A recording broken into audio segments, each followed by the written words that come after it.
நம்பிக்கை கொண்டோர் அனைவரும் ஒன்றாயிருந்தனர்.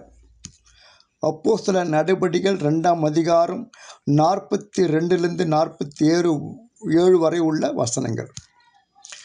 பெந்தெகோஸ்து பாஸ்கா திருவிழாவுக்கு பின் 50வது நாள் அறுவடைக்காக நன்றி செலுத்தும் யூத திருவிழா நாள் அன்று பேதுரு ஆற்றிய அருளை கேட்டவர்கள் மனம் மாறினார்கள், திருமுழுக்கு பெற்றார்கள், கிறிஸ்துவை நோக்கி திரும்பி வந்தார்கள், ஒரு லட்சிய வாழ்வை கொண்டிருந்தார்கள்.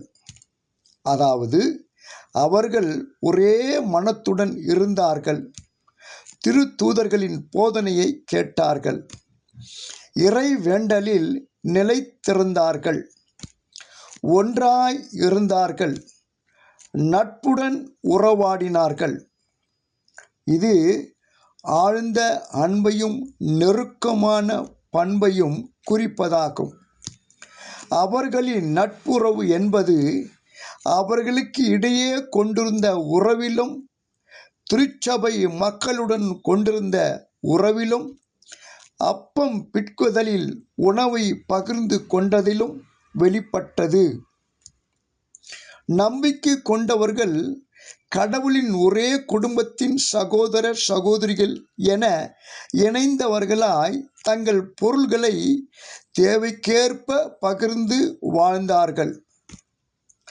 ஆக தொடக்க கால கிறிஸ்தவர்களின் வாழ்க்கை ஒப்பற்ற வாழ்க்கை என்றால் அது மிகையாகாது.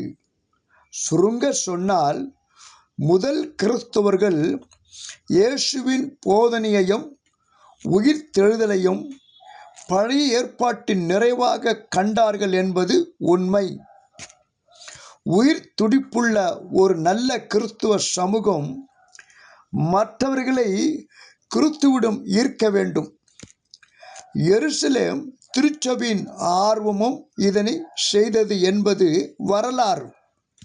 எல்லாவற்றுக்கும் மேலாக தொடக்க கிறிஸ்தவர்கள் எல்லா மக்களுடைய நல்லெண்ணத்தை பெற்றிருந்தார்கள். அப்போஸ்தலர் நடபடிகள் 2:47 என்பது ஒரு அற்புதமான மிகச் சிறந்த சான்று, நமக்கு விடுக்கும் அறைகூவல். இன்றைய கிறிஸ்துவ சமூகத்தில், திருச்சபை கிறிஸ்துவ சமூகத்தில் இது போன்ற வாழ்க்கை முறையை, பண்புகளை காண முடிகிறதா? நமது கிறிஸ்துவ சமூகங்களின் வாழ்வு முறைகளில் நேர்மறையான பாசிட்டிவ் சான்றினை பார்க்க இயலுமா? பார்க்க முடியுமா? சிந்திப்போம், செயல்படுவோம். கடவுள் உங்களை ஆசீர்வதிப்பாராக. ஆமென்.